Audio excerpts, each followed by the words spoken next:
بسم اللہ الرحمن الرحیم۔ السلام علیکم ورحمۃ اللہ وبرکاتہ۔ چینل کے ناظرین، آپ کو رمضان المبارک کا آنے والا دوسرا جمعہ مبارک ہو اور آج شب جمعہ مبارک ہو۔ اس رمضان اللہ تعالیٰ نے بہت موقع فراہم کیے ہوئے ہیں ہم ابھی اس میں بھرپور فائدہ اٹھا سکتے ہیں اور اللہ تعالیٰ کو بھی راضی کر سکتے ہیں اور اپنے جو مسائل ہیں ان کو بھی حل کر سکتے ہیں، کیونکہ یہ خوبصورت دن ہے۔ اور اللہ تعالیٰ نے ان دنوں میں کیا کیا ہوا ہے؟ سب سے پہلے تو شیطان کو جکڑ کر زنجیروں میں بند کیا ہوا ہے، اور کیا کیا ہوا ہے؟ جنت کے دروازے کھول دیے ہیں، اور کیا کیا ہوا ہے؟ دوزخ کے دروازے بند کر دیے ہیں، اور سب سے بڑھ کر ہر روز ہر لمحہ لوگوں کو جہنم سے آزادی دلوا رہا ہے۔ اور اس کا مطلب یہ ہوا کہ جب رمضان ہے، روزہ ہے، تو اللہ کی توجہ صرف اور صرف انسانوں کے اعمال کے اوپر مرکوز ہے، کیونکہ نہ تو شیطان ہے نہ کچھ ہے، اور سب رحمتیں اور برکتیں ہی نازل ہو رہی ہیں۔ تو اللہ تعالیٰ کی خاص توجہ ان دنوں میں ہمارے اوپر ہے، الحمدللہ۔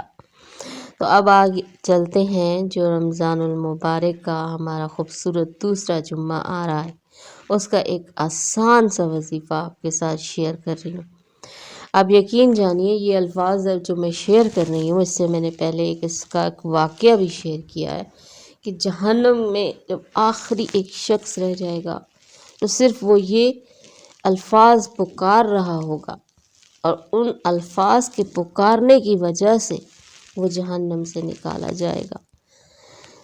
آپ یقین جانیے، یہ الفاظ جو بھی ہیں اللہ تعالیٰ کو بہت پسند ہیں۔ 3 لفظ بن جاتے ہیں، اور ان لفظ کی خوبصورتی یہ ہے کہ پھر اللہ پاک سے جو بھی مانگنا ہو سچے دل سے مانگے، فوراً مل جائے گا۔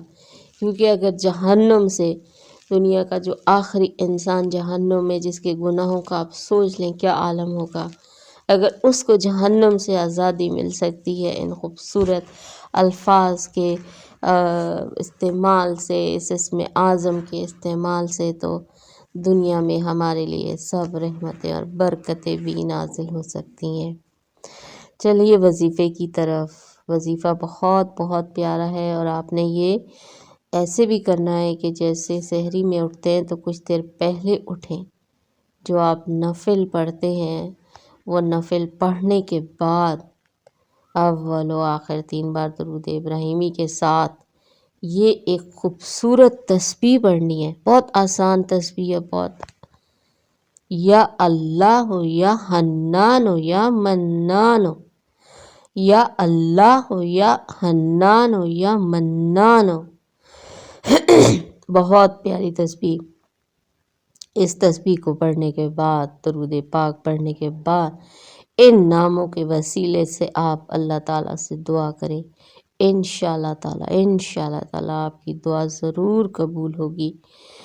اور اگر یہ سحری کے ٹائم نہ ہو سکے تو فجر کے بعد ضرور کر لیجئے گا، کیونکہ سب سے خوبصورت ٹائم اس وظیفے کا سحری سے پہلے ہی بتایا جاتا ہے، اور اس کے بعد جو ہے وہ فجر تک اس کا وقت بتایا جاتا ہے کہ یہ خاص جو وظیفہ ہے۔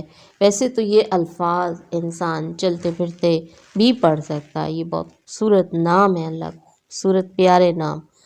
تو آپ اس کو ویسے بھی ورد کر سکتے ہیں، لیکن وظیفے کی صورت میں آپ سحری سے پہلے اور فجر کے وقت تک یہ وظیفہ آپ کر سکتے ہیں کہ 1 تسبیح، 2 تسبیح یا 3 تسبیح اس کی آپ ضرور ورد کریں۔